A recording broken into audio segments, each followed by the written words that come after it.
Thank you very much. It's a pleasure to be here. We're hoping to get the PowerPoint up in just a moment. So I'm hoping the volume is good. If I'm too loud, let me know. I know some of you may want to take a break, take a little nap. I know that's after you have turkey. Isn't that supposed to happen to you? And I want to say I appreciate that tepid applause because I haven't earned your applause yet. It's at the end where I find out whether I've done a good job or not. You know, a couple of years ago, actually it was many years ago now, we had a faculty member, potential faculty member, come to our university and interview for a job. And he got up there and he began talking about his research, and it was really bad. You know, when you're in one of those interviews where someone's presenting their ideas and it's really bad, and you say to yourself, I'm not going to get this time back. Okay? He was that kind of bad interview. And when he got done, I just wanted to throw him a softball because I felt so badly for him. I said, are you a good teacher?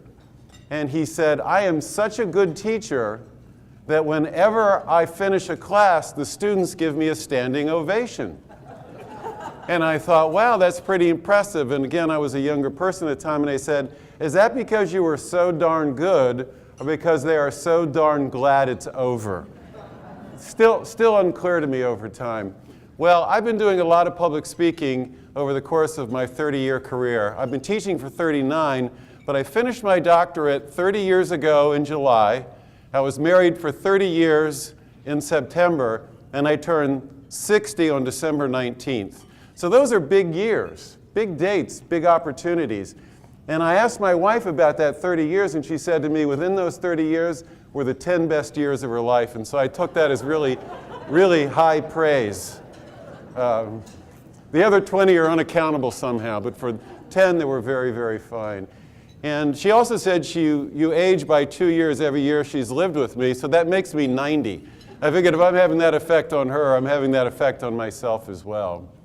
But I have had the opportunity to work with hundreds of businesses over the course of my career, tens of thousands of students, and thousands of managers in various stages of their career, and I've worked for a wide variety of firms. And so I guess I do have some accumulated wisdom, and some of that wisdom really centers around the idea of ethical competency, and I want to talk about that today. Now, if you don't mind, I'd like you to keep drinking and eating. I'd like you to whisper to each other every once in a while. Check your messages underneath the table, and I'll feel right at home like I'm with my students. Okay? Of course, you may also want to do this once in a while, you know, so that I really feel at home. But I want to begin by talking about understanding. You know, a lot of us believe we already know what ethics is, and so we already have that sense of understanding. In every organization I've ever gone into, I've found that not to be the case, either at an individual level or at an organizational level. And the other part about that is, how do you measure it? When you teach ethics, students will say, how did I get that wrong? Are you telling me that my ethics aren't good? And my reaction is usually, no, it's not that your ethics aren't good. It's just that you can't express them in ways that make sense to other people. And for most of us, that's where we are. So how do you understand and then measure and then know whether or not your organization has a moral compass that you would like to see it continuing to follow? Because almost all of us at times in our hearts, don't we say, I'm feeling something not so good here? And how often do you raise your hand and say, I don't think we're going in the right direction? No, what you usually do is, once the meeting's over, a couple of you go outside, you do what we call is the grumble, grumble, grumble, grumble, grumble, grumble, right? So how does an organization get to that space or that place? We'll talk about it today.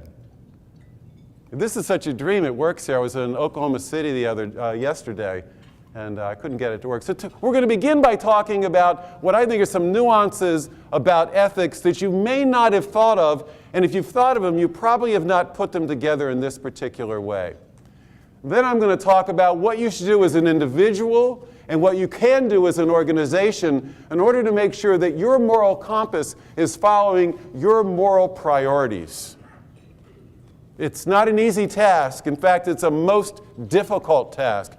But it's a journey that if we don't take, both as individuals and as corporations, we will run into difficulties.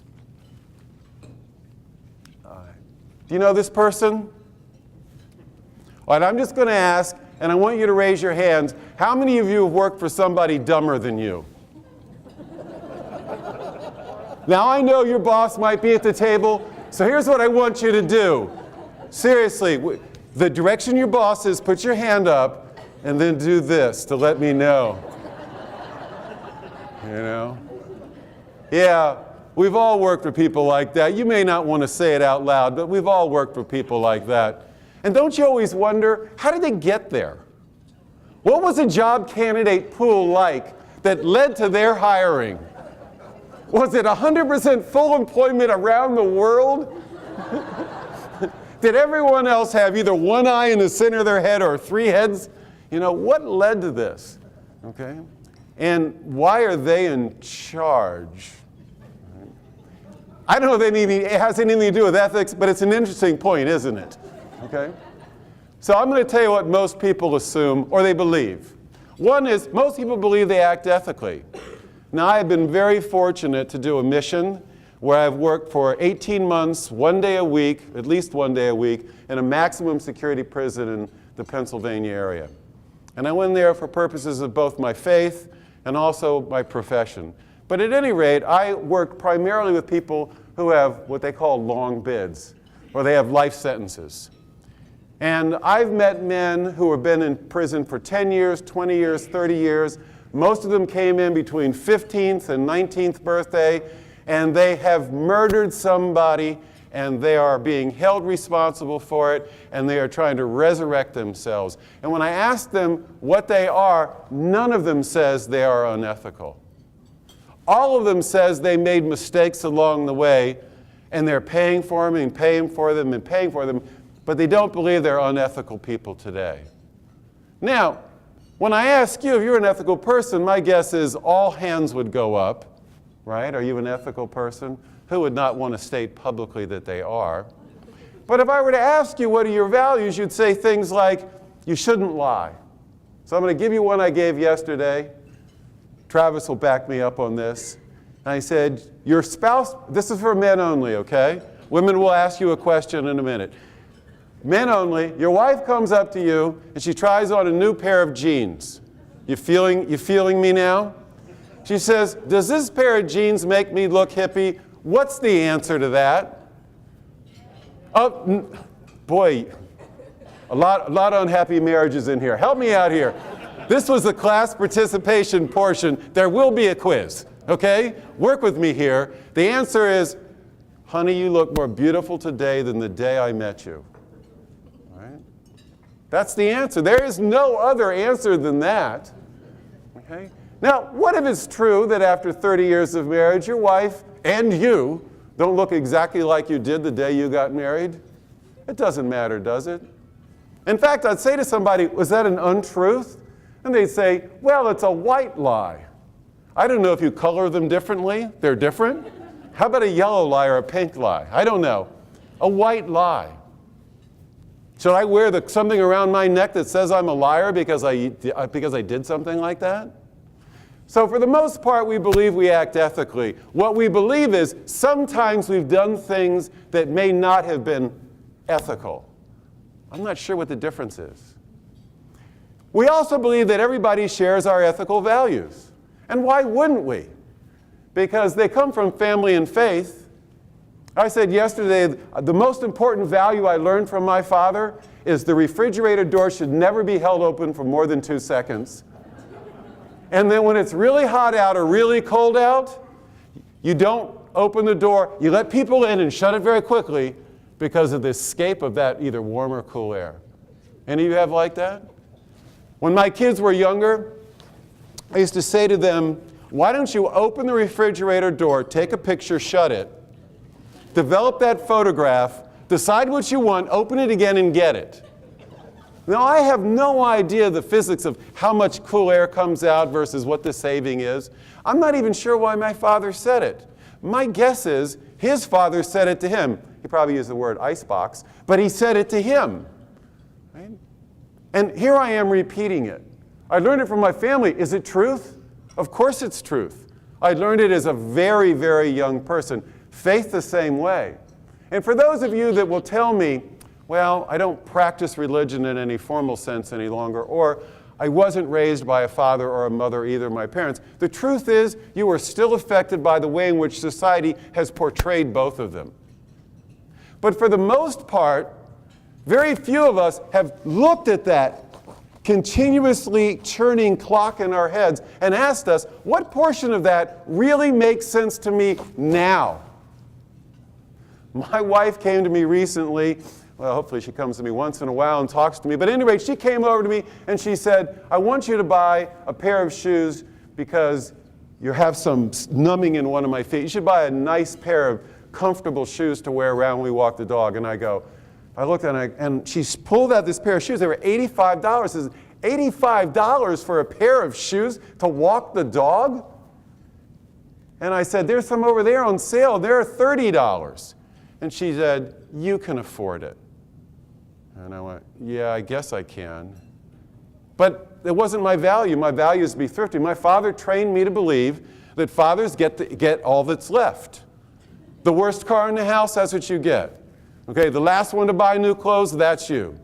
The last one to take a dessert, that's you. So my father was. And my father-in-law was the same way. And I learned by watching these men, I don't know why I don't stop and think about them as a dynamic process of growing up, but I haven't. Okay? The one thing I also want to end with here is most people have a hierarchy of values. And this is a test that has worked so well with people like you throughout my career.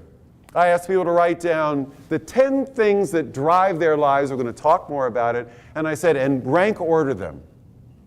And you know, when I asked students, what's the most important thing in your life? They say family. And I go, how are you developing that set of relationships consistent with what you're doing in school? Trying to get great grades, getting all the internships they can get, traveling abroad, doing everything they can to groom this resume, and they've thought nothing about their families. I often tell them there are 3.5 billion women in the world and 3.5 billion men, plus or minus. And I said, how are you going to make sure you find your soulmate? I had one poor young lady who was very distressed by this. She says, I'm going to date a lot. And I said, if you make a dent in that 3.5 billion, please give me a call and let me know. And I wasn't trying to make them feel badly. I was just trying to say, you're setting yourself up for a professional success. But I will tell you, if your personal life is a failure, nothing else matters. But we don't sit down and talk about that. So I said, we're going to rank order all these things. They start ranking them. People always say family first. And they'll say work second. And there are all kinds of vagaries of that. I won't get into it. Then I'll ask them, I'll say, your boss just called and said he needs 2 hours of you this evening, but you promised your kid you were going to go to the soccer tournament. What are you going to do? And I go, well, you know, it's my job. I don't know if I can get out of it. I mean, it will look badly if I don't do it. My kid plays soccer a lot. And I said, okay, but you just put family first, and now you're putting your job first. Be honest. And they go, well, can you put your family first sometimes and your job first other times? I go, I don't know how you do that. What you're really telling me is you want to put your job first, but it doesn't sound good to say it. How many times have we missed things with family when we tell ourselves family are first? How many times? Hierarchy of values. All right, I know this looks like a menorah. It wasn't supposed to. There was supposed to be water up here, but I'm sure I'll find it. I'm sorry? You'll miss me while I'm gone. Okay, I know it looks like a menorah with nipples, but we'll see what we can do here. It's a pacifier for having 19 children in one time. All right. Every organization you've ever worked in has a culture, right? It has a culture. It has a way and a set of expectations for behavior. You may not even know it. You may not even be aware of it day to day because you become inculcated to it. But when you first walked in that firm, you looked around. You're like the new kid at school, right? You looked around, you tried to figure out what everybody's doing. How are they behaving? How are they dressing? How are they interacting with one another? Are they community-oriented? Are they very competitive? You're looking at all those pieces to the firm. I had a good friend, I see PwC back here. I had a good friend go to work for, well, I won't mention this firm. It's one of the final four. At any rate, went to work for the firm, and he brought his little lunch bag in when he went to work on his first day. Got his nice suit, thought he looked perfect, walked in, and they said, "What's that?" And I go, "It's my lunch." And he goes, "And what grammar school are you in?" And he goes, I'm trying to save money." He goes, "We don't do that around here. We all go out to lunch together, the team, okay?" They all have cultures. They almost invariably have formal rules. You've seen that, right? I'm sure every firm you've got has some kind of coda, some kind of code book. But the informal rules sometimes differ. I love when my students at Villanova, they're almost invariably going to New York because they want to be rich by the time they're 35. I don't know how that's going to work out for them. I wish them the best. At any rate, they say, "Well, our job says 9 to 5. We go, "Really? That's interesting.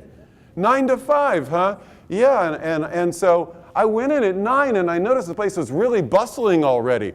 And I said, "That's a surprise to me." And I go, "Did you leave at 5? "Well, nobody was leaving." I said, "So what goes on there?" "Everybody's in by 7. People leave somewhere between 7 and 9. I go, "So what does that mean for you?" "It means I got to be there by 7, and I'm not leaving until 9. What it really tells you is you have a 40-hour-a-week job where you get to work 70 hours a week without overtime. Pressure to perform can dominate pressure to conform. When you look at the rules and regulations as they're written, boy, I'll tell you, if you don't get the job done, it don't matter. We rarely see a coach fired who's winning the Super Bowl, right? The coaches that get fired are the ones that, yeah, look what they did. They did this thing wrong, and they have a 2-19 record. All right? That's the one that gets fired. Pressures to perform. I've been asked for 30 years, how can you predict when unethical behavior happens in corporations? And I go, I can tell you, it goes like this. When everything is good, everybody's making a lot of money. When everything goes south, and what happens? That's when the problems occur. Why? Because this is how goals operate in your organization. I'm drawing you a graph. Can you follow my finger? Follow the bouncing finger. Anybody got a sales graph where your firm goes? No, they don't, do they? They go up, up, up, up, up, up, up, up, up. More, right? They always do that. What happens when there's a downturn? Has your boss ever come to you and said, "You know what? The whole economy's in shatters. We're expecting a 35% drop in our ability to do business. Why don't you cut back a little bit? We're going to expect less of you." No, they push for the same amount or more. So what do? Do you perform? Or do you conform? Or do you do? I got a chance to present in front of the Mortgage Bankers Association's compliance officers the month after the whole real estate market dumped. Talk about a difficult audience. And I was supposed to talk about professional ethics. Oh my God, they were shell-shocked. And they said something I haven't heard since the Holocaust: never again. Really, never again. Remember when you try to get a loan after that and you go, wait a second, I could always get, never again. They were putting us all to the test because they got left holding the bag, right? They got left holding it. All right, another thing about organizations is we have leaders and followers, and both play important roles. We don't educate anybody in universities to be a follower. We teach them how to strategic plan and to get up and run your organization now. Isn't it impressive? They get to come in at 22 years old and know how to run your organization better than you do, with zero experience in your firm. We don't create followers, we create leaders. But all of us, I don't care who you are and where you are and what you do, have to be a leader sometimes and a follower sometimes. And we often don't recognize that both set of roles impact the organization, and they impact the way in which the organization acts, either ethically or unethically. Ask my accounting friends about Anderson, okay? Arthur was a good company, great people. Some of the brightest, most ethical people I ever met were in Arthur Andersen. The whole firm went down. The whole firm went down on the basis of one particular area doing what they did. Okay? Took them all down because people didn't know how to follow. All right, some societal nuances. All right, you seen Gen Y? Spelled W-H-Y? All right, I'm a baby boomer, I admit it. We don't trust anybody over 30 until we got to be 30. I turned 60 this year. Someone said to me, 60 is the new 40. And I went, I know a lot of 40-year-olds. They don't want us. And nobody 40 wants to be 20 again. Who would want to be 20 again? Okay, if you're 20, I understand. You probably think it's the best time in your life. But trust me, the world gets way better after 20. All right. Now, Generation Y is an incredible generation. They will own the universe. They care deeply about the world. They care deeply about the way in which they conduct business. They're trying to move us towards all being social enterprises where our concentration on our societal mission is as important as profitability. But they have certain nuances. I lost my tag. They have certain nuances that make them unique. For example, they believe input's output. So they come to me all the time and say, but Dr. Hill, I worked really hard on that paper. And I go, nobody pays for input. Everybody pays for output. They were raised to believe that if you do your homework, you get at least a B. And I said, no, I don't care if you do your homework. Well, we were the runner-up to get that sale. Don't care. You're the first loser. Doesn't matter to me, right? In an organizational context, that's the way it works. They don't understand that. They believe if they work hard, they should get what they want. Okay? Secondly, they don't benchmark. They benchmark the self. In other words, here's where I am, here's where I'd like to be, I'm going to chase a set of skills to move to a particular place, and you need to follow along with that. Thirdly, and probably most importantly, is they don't differentiate between their private lives and their public or professional lives.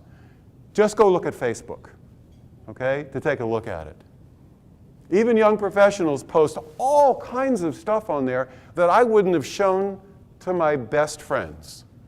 They have this open door policy that I went out to lunch today and I had this sandwich. Take picture, okay? Everything that occurs is important because it's about developing the self along a trajectory, and personal and professional don't matter. So if you look at somebody, I'll just give you this example. My son works at a job, he's 25. Someone got fired for spending too much time on Facebook. They didn't get it. They said, well, I only spent an hour, and by the way, I needed that dress because my sister's getting married in 2 weeks.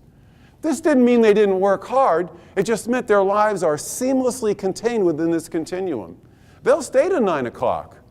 They don't mind doing that, but they're going to go to the gym sometime in there. They're going to surf the net for a while over here. They're going to FaceTime with some of their friends. They're going to do whatever they're going to do, but they're going to seamlessly make sure it all gets done. It's just not a way in which people have thought about work in the past.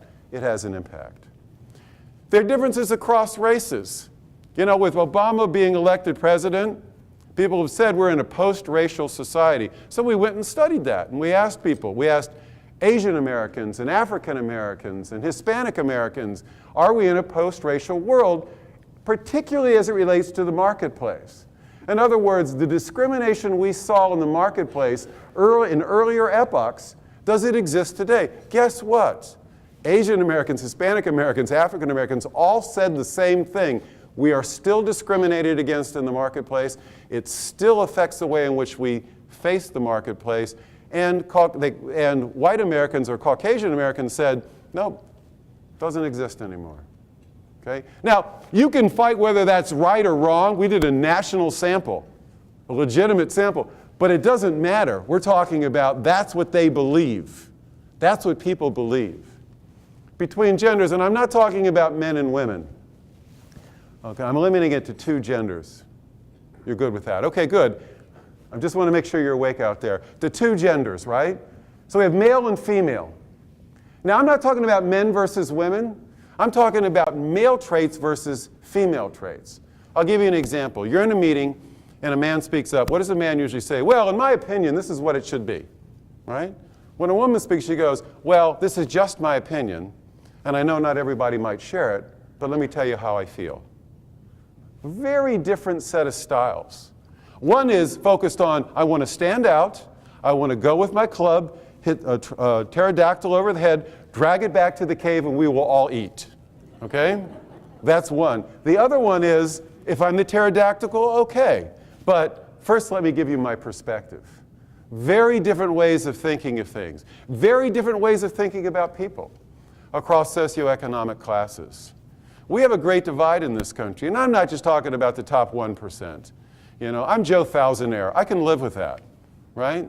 I've learned to live with it. I'm okay. I have everything I would ever possibly want in my life in terms of financial things. But the social classes vary a lot in their experiences. They vary a lot in their expectations. Who's hardest on the really poor? The next group up. The people who believe they pulled themselves up by their bootstraps and are not taking welfare and are not depending upon the state. Okay? They're the hardest people. We see great differences there. So we have these societal nuances. All right, now, taking all that into account, and how hard is that? But looking at that complex mosaic of the way in which society manifests to us today, let's talk about how you can move forward ethically in an organization.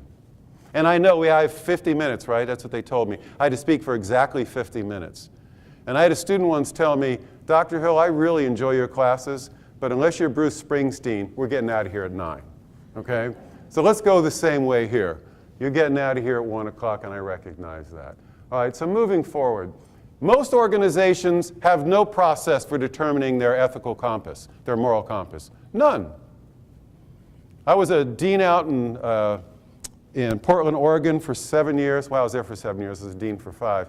And I met all these people coming out of Intel and of Microsoft, and I couldn't believe it. They were the most competitive, paranoid, worried about the future kinds of people because they started at a particular level, and even though they moved up over time, they didn't ever really recognize it. And all of a sudden, they're gigantic companies without any particular moral compass other than we need to survive. It was an ethic of the company. Now, I would bet in some of your companies there's that ethic of survival, that ethic of scarcity. There's never enough, right? We got to do more. We got to make more. We got to have more. It's always out there. That becomes your moral compass unless you do something else.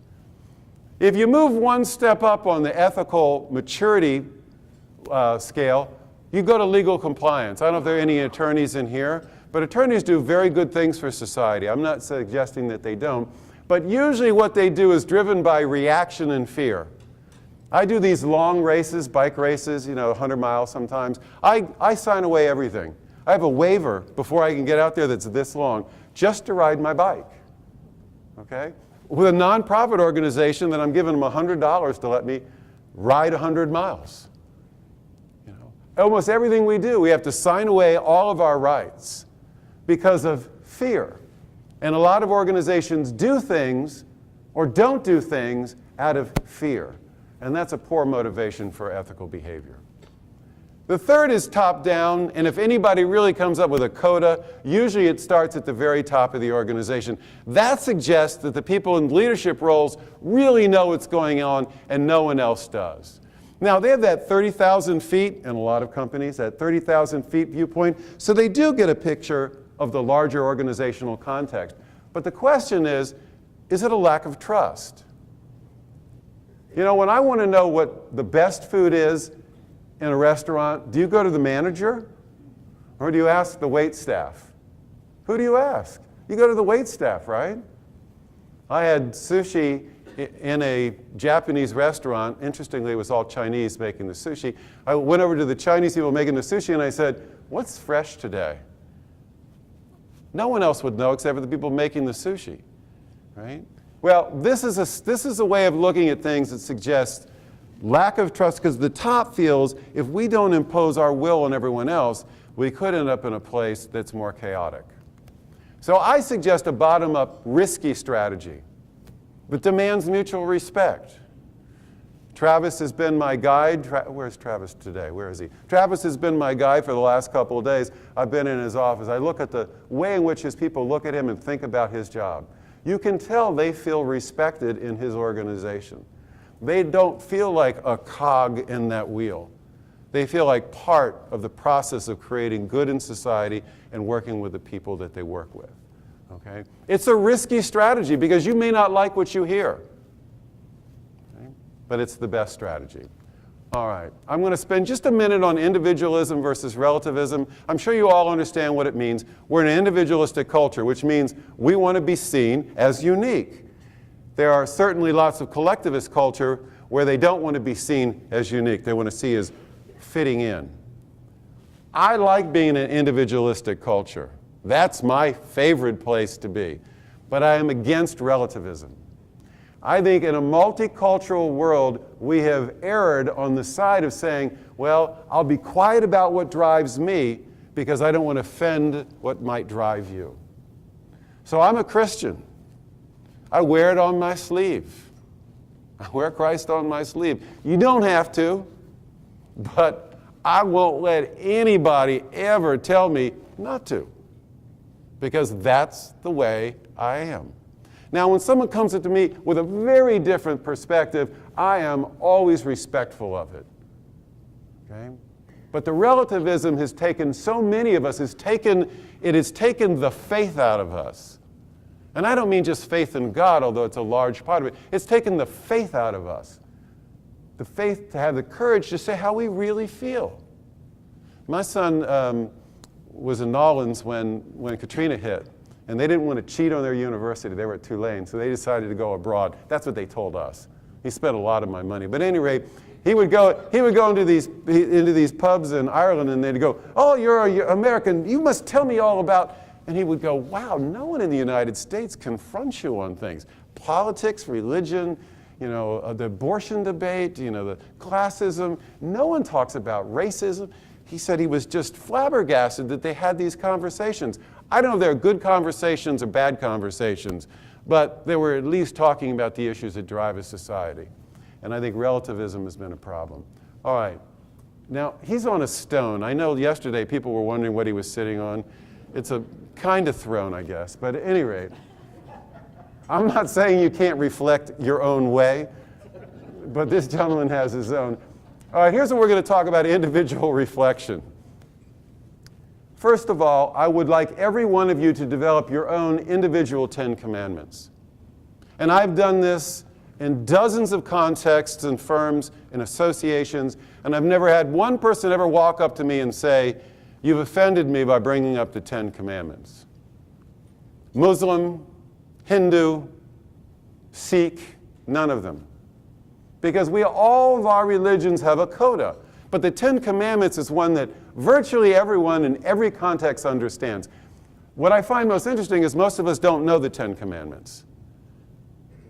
And you're going through your head right now, aren't you? And you go, 1, okay, I got do not kill down. All right. I know I'm not supposed to covet something. My neighbor's wife? All right, I'm a woman, I'm good on that one. All right, I don't have that problem. Okay, so you're trying to walk through them, but I'm talking about your individual 10 Commandments. What drives your behavior? And I'm not talking about the first peeling back of the onion. What drives my behavior is that I'm a Baptist. Okay, half of my family was Catholic, half of my family was Baptist. I would tell you how that worked out. It was very interesting. When we got together for social functions, it was very interesting. But at any rate, you can't say, I'm a Baptist, that drives my behavior. No, you got to keep peeling back that onion until we get to its core. Now, I like the Bible's rendition of 10 Commandments, but I want you to take all the thus and therefore out of it. So, don't kill. Pretty simple, right? Don't kill. Simple proposition. Everybody can follow it. But if in your job death is not involved, don't put it in there. I'm talking about things to really drive your life. Now, I've had a lot of executives say, don't lie, and I go, oh, come on. And they'll go, okay, white lies don't count. And I go, come on.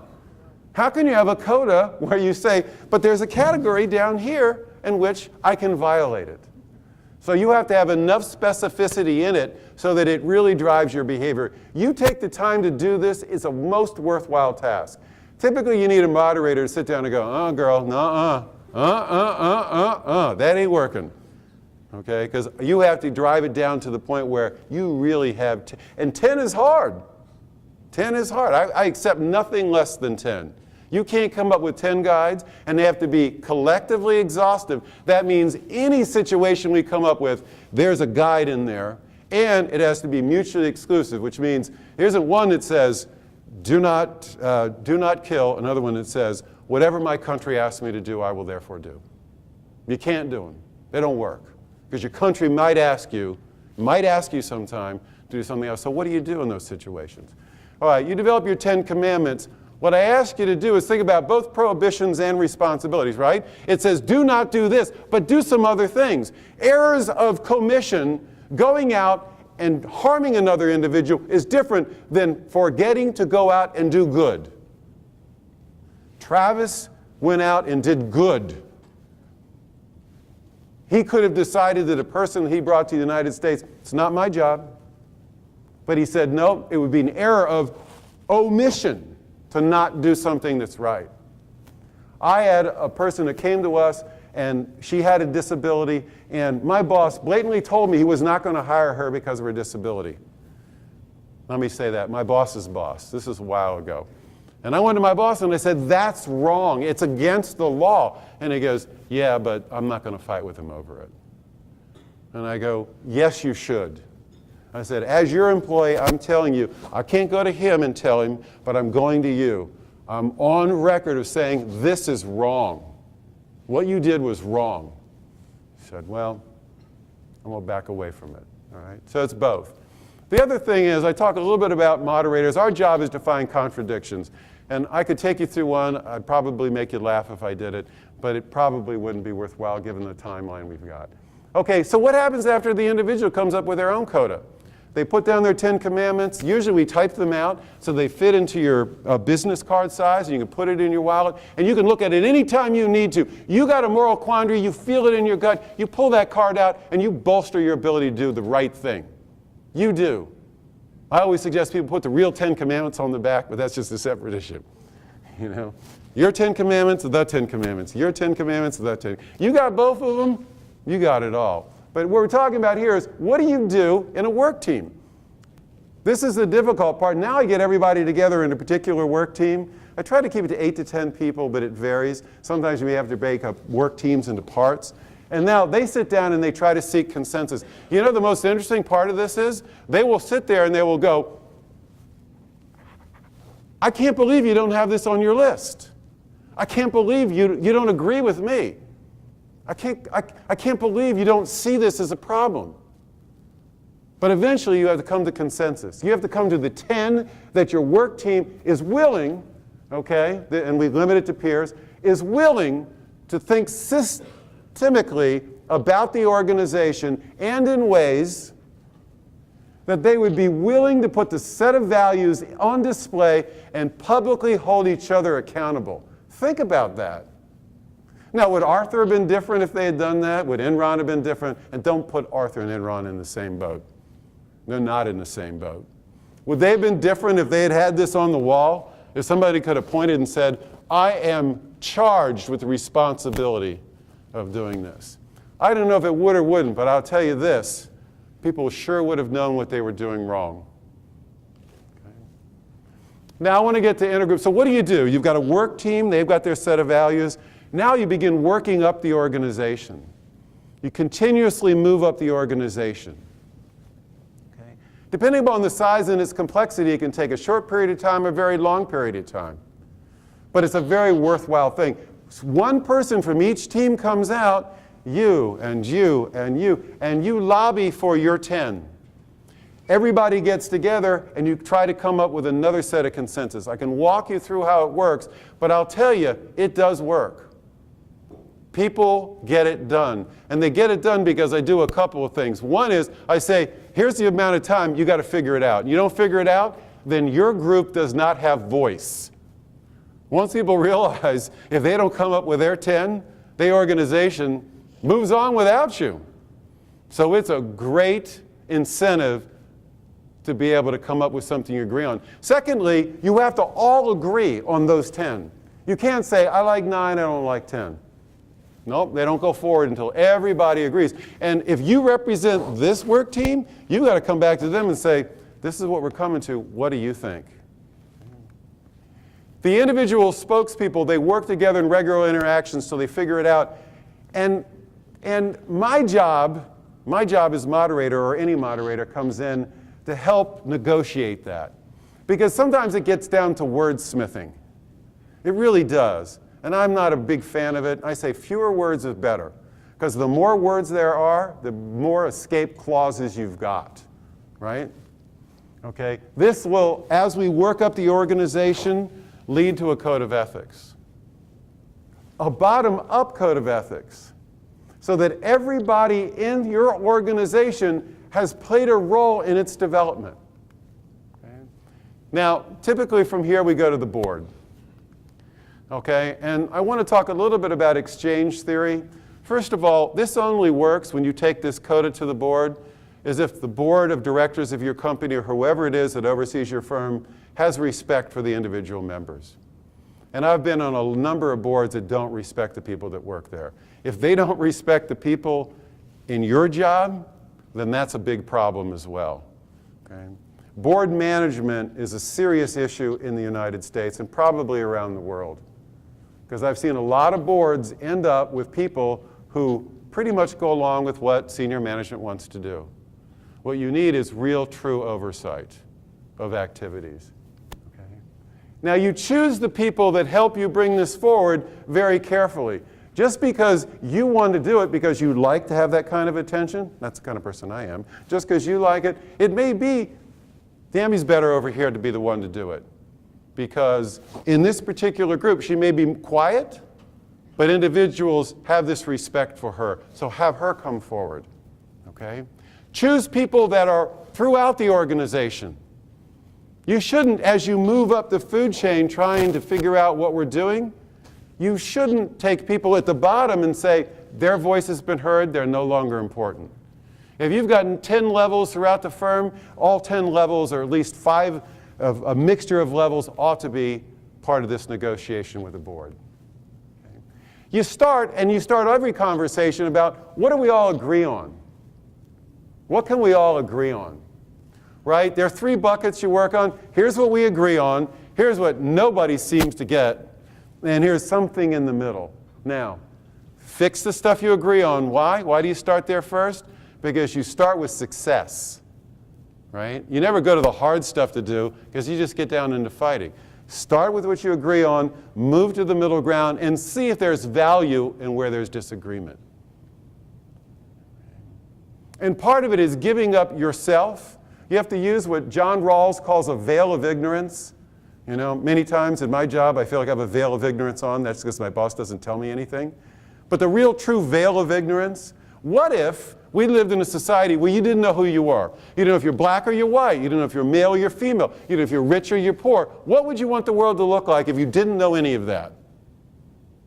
Would you want it to be a place where 1% had 70% of all assets? Would you want that? Would you take that risk?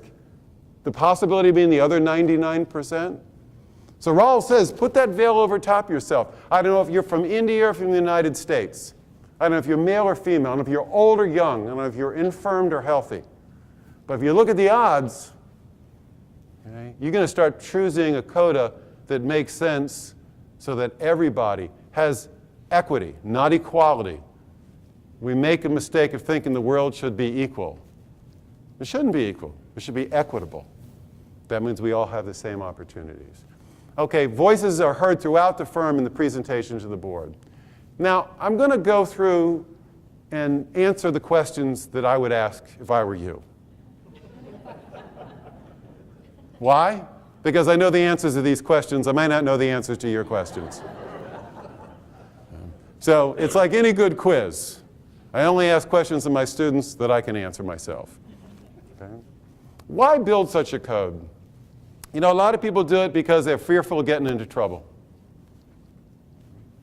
Right? It reminds me of my son when when my wife would, well, she didn't bake. She really didn't bake. But we'd have chocolate chip cookies. Is that baking? Probably not. Toll House chocolate chip cookies. And so she'd make them before dinner, and my son, when he was 2, he's now 28, although I still think he'd steal a cookie. But at any rate, we put it out and she'd say, no cookies until you've had your dinner. Heard that? I don't know where that comes from either. Why not eat the cookie and feel good about yourself and then go eat the Brussels sprouts? They must taste a heck of a lot better after the cookie. All right? Don't have a cookie. So if my son took a cookie and I walked up to him and I said, Paul, did you have a cookie? This is what he would do. He'd go, well, Dad, I don't think I had a cookie. And I'd go, liar! You know, kids just can't lie, right? So that's the lowest form of moral compliance, right? It's fear of being punished. What's the highest level of moral compliance? It's the desire to be good. Fear of punishment, desire to be good. Devil, right? The devil in all of us, and the Godhead in all of us. Which is driving you, right? You do it because it's the right thing to do. Because at the end of the day, with all the managers I've met who come up to me, the biggest mistake people say is, I spent so much time trying to be successful, I forgot to be good along the way. It doesn't mean they're bad people. It's just they didn't pursue the good as often as they could have. Secondly, who should be involved? The answer is everybody. I once was in a firm and I tried to get through a couple of times and I couldn't get through, and I said, what's the problem? I said, I can't get through to you guys. He goes, well, our receptionist is kind of sketchy. And I go, how do you, this is before, you know, all the other technology. And I said, so what's the problem? He goes, well, you know, we don't pay her very much, and so it's hard to keep good people. And I go, so you're telling me the conduit into your firm by your customers and important people goes through this person, and you're choosing somebody who's not very good? Is that a problem for you? It's a problem for me. If you don't look at everybody as being good in your firm, then that's a problem. Everybody should be involved. What are the right steps? I can't tell you until I look at you, but you know, and I want to say, start from the beginning. The right steps are start at the individual level, finish at the organizational level. Give everybody a chance to develop their own sense of moral maturity. Try it. You will be set free by it. I promise you, you will be set free. You develop your 10 commandments, it will set you free. It doesn't mean you'll always do the right thing, but at least you'll know what's bothering you. And that's important, okay? When do you start? Most firms come to me when they've had a calamity. We've been sued. The government's on our tail, you know? We're getting disbarred, discredited, so we want to do something now. Kind of late in the game, isn't it? Right? You know, my wife said to me, we should have made our kids do more chores when they were little. I go, they're 25 and 28. That window has passed, you know? Start now. Where do we begin? You always begin at the bottom, at the first step, at the very first step. It's like follow the yellow brick road. You know, you start at step 1, okay? And how do we ensure we do it right? I'm not saying you use me. I'm not even saying you use any moderator. I'm going to put the paper online. You can look at it. And my guess is most of you could figure out how to do it your way. But this is how you ensure you do it right. The top part of the organization has to let people know that they care deeply about this process and are willing to buy into its result. They want to have a moral coda that is representative of the entire organization, not just the values of a handful of people in the top part of the organization. You want to work for a place that you really care about? Work for a place where you've helped develop its moral frame. Having said that, I am happy to stay around as long as anybody needs me. I think you've got your 50 minutes in. If you haven't, we're going to round up or down. And here's what we're going to do. We're going to give you an A. They get continuing ed credits. We're going to have a pass for everybody. Okay? So thank you so much for listening to me today. I really appreciate it.